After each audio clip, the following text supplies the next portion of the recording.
If you've driven on Auckland's Southern Motorway recently, you might have seen some big concrete structures sticking up alongside the road at Drury. They're bridges, but they go nowhere. So what's the story? Well, let's start with an aerial photo of them. They're the big white things at the bottom there, and there are three of them.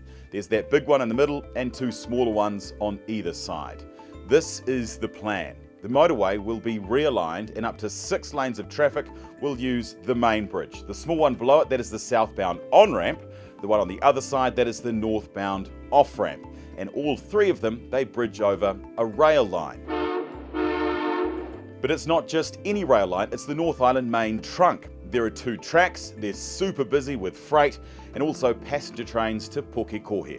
But the electric trains used on the rest of Auckland's metro network, they can't go to Pukekohe because the line hasn't had electric wires. That's until now. And that's the reason why the bridges were built so early and they're just sitting there now. NZTA built them before the electrification, so they didn't have to worry about working around high voltage wires during construction.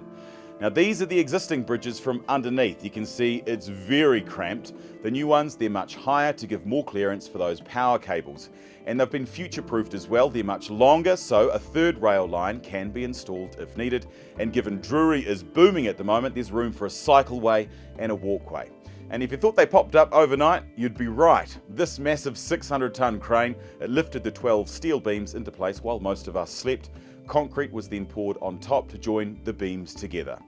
But don't expect to drive on them anytime soon. The realigned road won't be finished until 2026 or even 2027.